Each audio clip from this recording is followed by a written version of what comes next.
ഈശോ മിശിഹായ്ക്ക് സ്തുതിയായിരിക്കട്ടെ. ഇന്ന് ഫെബ്രുവരി 27, വ്യാകുല മാതാവിന്റെ വിശുദ്ധ ഗബ്രിയേൽ. എന്റെ ഇഷ്ടങ്ങൾ തകർത്ത് കളയുവാനായി ഓരോ ദിവസവും ഞാൻ പ്രയത്നിക്കും. എന്റെ ഇഷ്ടമല്ല, എന്റെ ദൈവത്തിന്റെ ഇഷ്ടമാണ് നിറവേറേണ്ടത്. ഇങ്ങനെ പ്രാർത്ഥിച്ച വിശുദ്ധനായിരുന്നു വിശുദ്ധ ഗബ്രിയേൽ. ഇറ്റലിയിലെ അസീസിയിൽ 1838 ജനിച്ച വിശുദ്ധ ഗബ്രിയേൽ തന്റെ യൗവനകാലത്ത് പൂർണ്ണമായും ലൗകിക സുഖങ്ങളിൽ മുഴുകിയാണ് ജീവിച്ചത്. ഒന്നാന്തര നർത്തകനായിരുന്നു ഗബ്രിയേൽ.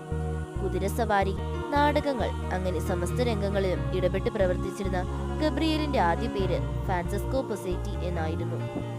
മകന്റെ ജീവിതം വഴിവിട്ടു പോകുന്നതിൽ ദുഃഖിച്ചിരുന്ന മാതാപിതാക്കൾക്ക് ഒരു അപ്രതീക്ഷിത വാർത്തയുമായാണ് പൊസേറ്റി വീട്ടിലേക്ക് കടന്നു ചെന്നത്. താൻ പാഷനീസ് സന്യാസ സഭയിൽ ചേരാൻ പോകുന്നുവെന്നായിരുന്നു ആ വാർത്ത. തന്റെ തീരുമാനത്തിൽ അദ്ദേഹം ഉറച്ചു നിന്നപ്പോഴും എല്ലാവരും പറഞ്ഞത് 2 ആഴ്ചയ്ക്കുള്ളിൽ പൊസേറ്റി അവിടെ നിന്ന് തിരികെ വരുമെന്നായിരുന്നു. എന്നാൽ അങ്ങനെയൊന്നും സംഭവിച്ചില്ലെന്ന് മാത്രമല്ല, ഗബ്രിയേൽ എന്ന പേര് സ്വീകരിച്ച് പൂർണ്ണയായ ദൈവഭക്തിയിൽ നിറഞ്ഞ് അദ്ദേഹം തന്റെ പുതിയ ജീവിതം തുടങ്ങി.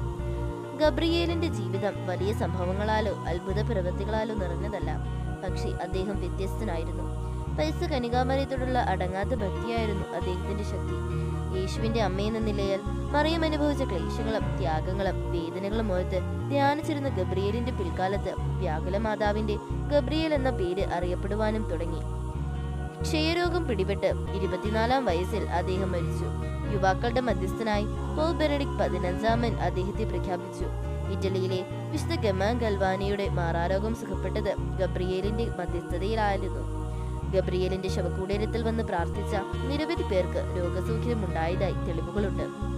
ഈ ദിവസം മാറാരോഗം അനുഭവിക്കുന്ന എല്ലാവരെയും സമർപ്പിച്ച് നമുക്ക് പ്രാർത്ഥിക്കാം.